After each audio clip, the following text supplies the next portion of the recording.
نبی صلی اللہ علیہ وسلم نے فرمایا, صحیح حدیث ہے, ماں باپ کا یہ حق ہے کہ اگر وہ بیٹے کو کہیں کہ بیوی کو چھوڑ دو تو بیٹے پر لازم ہے کہ وہ ان کے کہنے پر بیوی کو بولو چھوڑ دے. حضرت ابو درداء رضی اللہ عنہ کے پاس ایک شخص آیا. میں بھی حدیث کی پوری تشریح کرتا ہوں, ایسا نہ ہو جا کے چھوڑنا چھاڑنا شروع کر دو بلا وجہ, پوری تشریح کرتا ہوں میں بھی.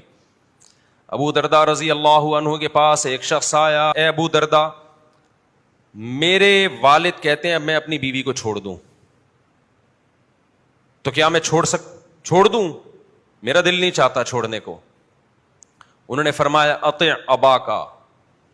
انہوں نے فرمایا سمعت رسول اللہ صلی اللہ علیہ وسلم, میں نے اللہ کے رسول کو یہ کہتے ہوئے سنا ہے, رضا الرب فی رضا الوالد و سخط الرب فی سخط الوالد, کہ اللہ کی رضا چاہیے تو ابا کو راضی کر کے رکھو, اور اللہ کی ناراضی چاہیے تو ابا کو ناراض کر دو. خود نبی صلی اللہ علیہ وسلم کے سامنے بھی کیس آیا تو آپ نے فرمایا باپ کی اطاعت کرو, باپ اگر کہہ رہا ہے تو بیوی کو چھوڑ دو. آپ کہہ سکتے ہیں اسے تو ماں باپ کے حقوق پتہ چل رہے ہیں نا, سسرال کے کہاں پتہ چل رہے ہیں. دیکھو باپ کیوں کہہ رہا ہے اپنے بیٹے کو کہ بیوی کو چھوڑ دو, کیوں کہہ رہا ہوگا؟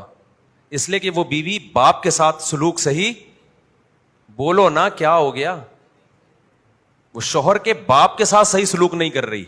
نبی کیوں کہہ رہے ہیں کہ ماں اگر بیٹے کو کہے کہ بیوی کو چھوڑ دو تو واقعی چھوڑ دو؟ وجہ کیا ہے کہ اس بہو کا سلوک ماں کے ساتھ ٹھیک نہیں تھا, تبھی تو بیٹے کو تو پسند تھی نا, وہ تبھی تو آ رہا ہے کہ میرا دل نہیں چاہ رہا چھوڑنے کا, وہ تبھی تو آ کے کہہ رہے کہ یا رسول اللہ یا اے ابو درداء, بزبان حال یہی کہہ رہے ہیں نا, اگر چھوڑنے کا دل چاہ رہا ہوتا تو ابا کے کہنے پر فوراً چھوڑ دیتا, ویسے ہی دل نہیں چاہ رہا.